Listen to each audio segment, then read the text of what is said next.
What happens when assumptions about race, class, and language collide in the most unexpected way possible?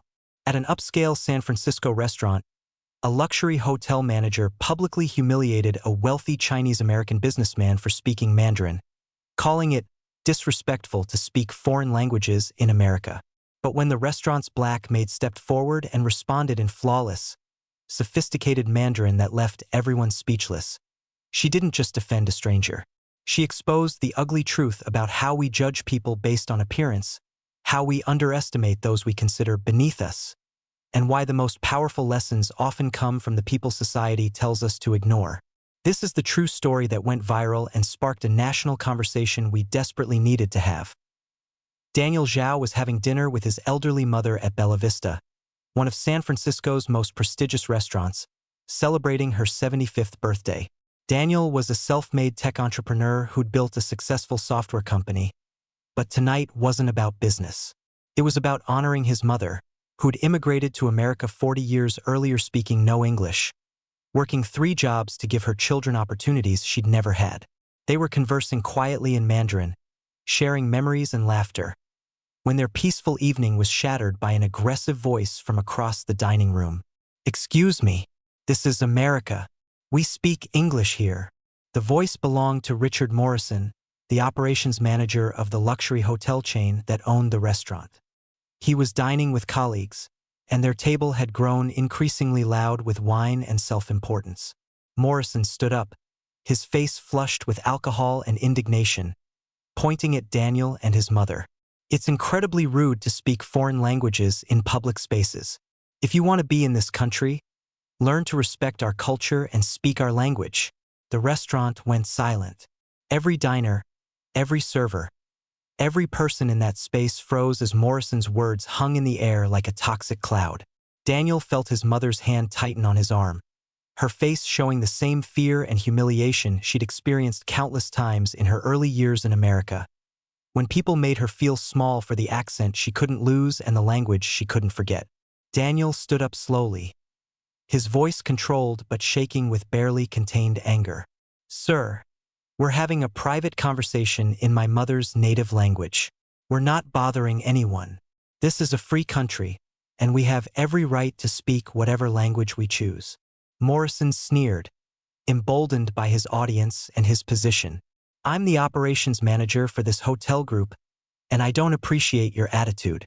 Maybe you should take your foreign languages back to whatever country you came from if you can't show basic respect for American values." He turned to the restaurant manager, who was approaching nervously. "I want them removed. They're disrupting the atmosphere with their inability to assimilate." The racism was so blatant, so undisguised, that several other diners began objecting. But Morrison was untouchable in his privilege, his position, his assumption that his authority in one domain gave him authority everywhere. That's when Grace Williams stepped forward from the kitchen area where she'd been clearing tables.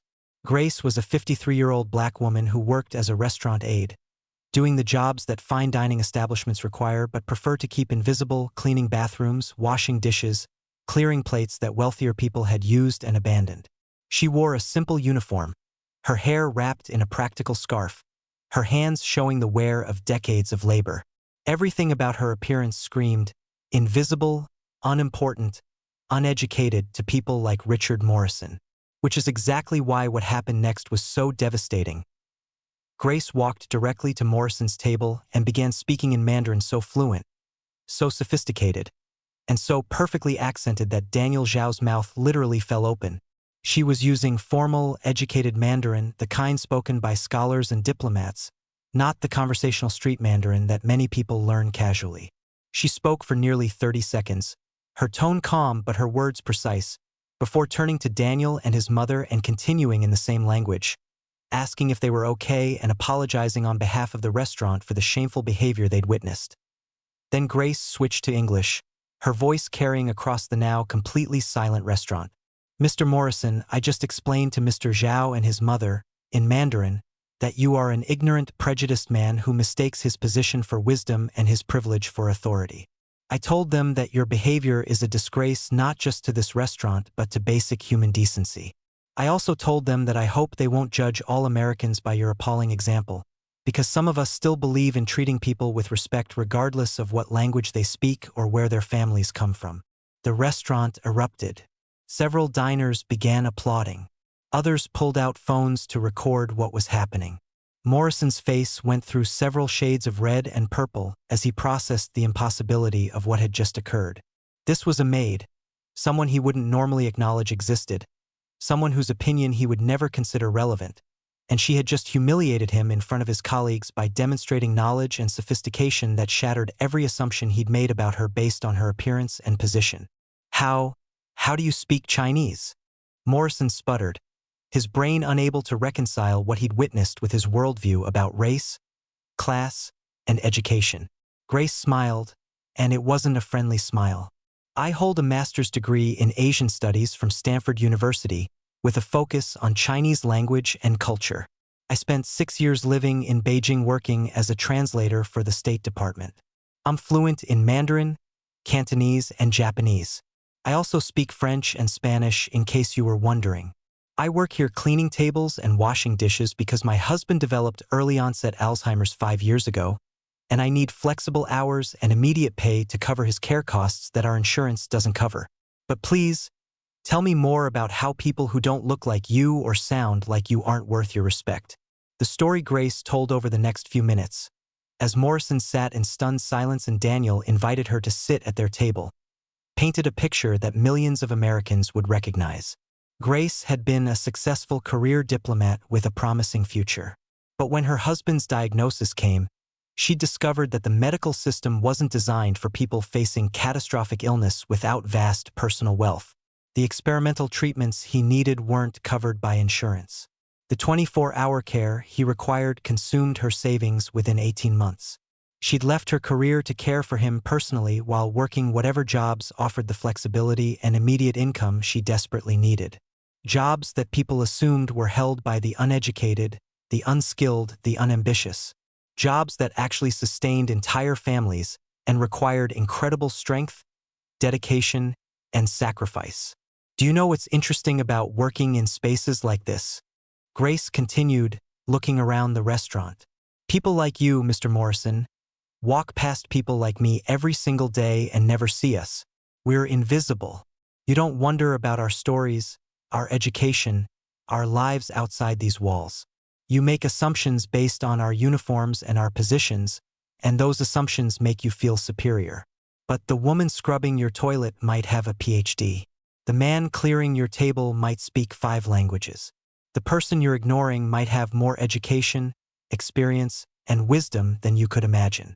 But you'll never know, because you never think to look past your own prejudices.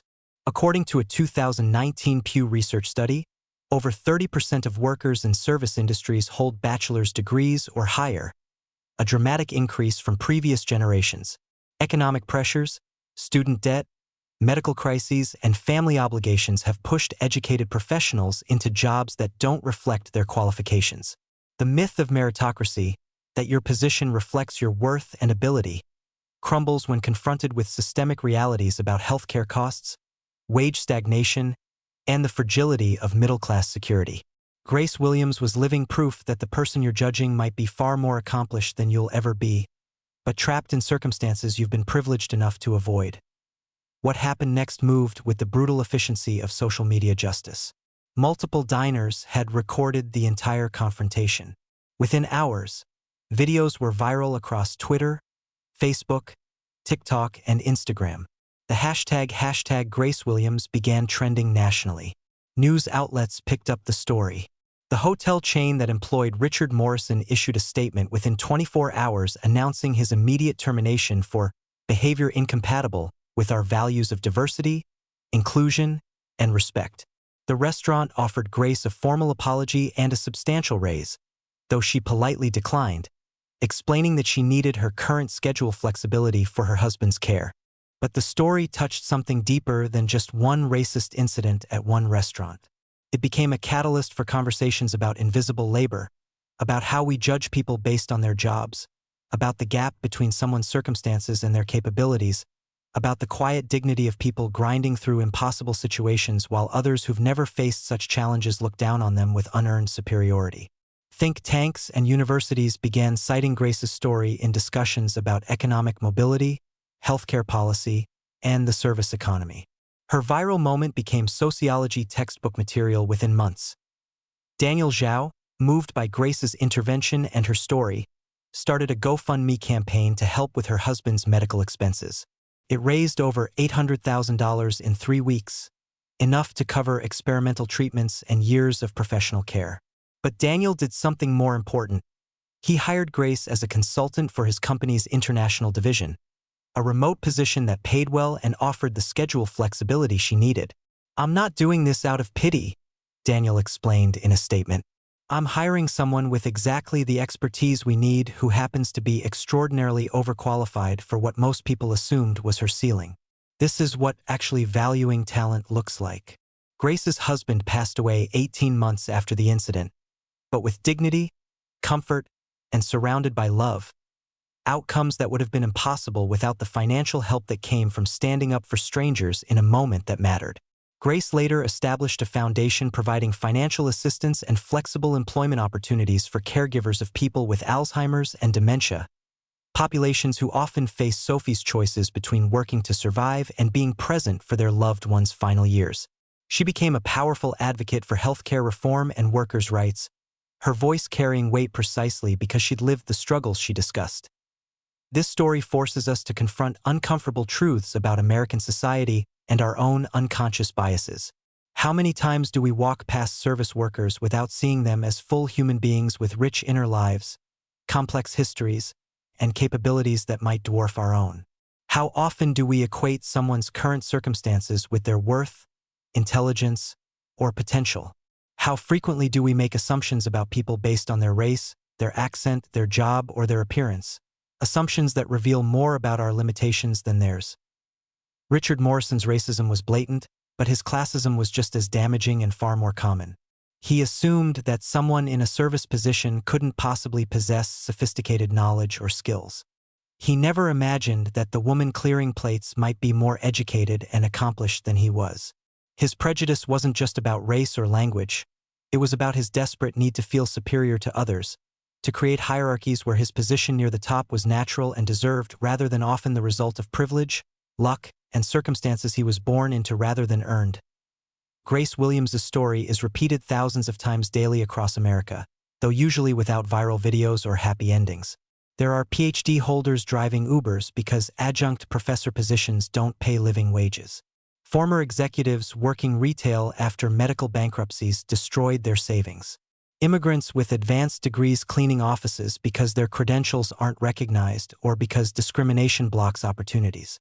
Parents with impressive resumes taking whatever flexible work they can find because childcare costs more than they could earn in their fields. Every service worker you encounter has a story you don't know, challenges you haven't faced, and strengths you haven't acknowledged. The next time you interact with someone in a service position, remember Grace Williams.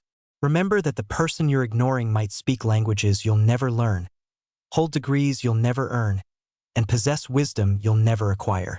Remember that circumstances aren't character, and position isn't potential. Most importantly, remember that treating people with basic dignity and respect shouldn't require them to prove their worth through fluent Mandarin or viral videos.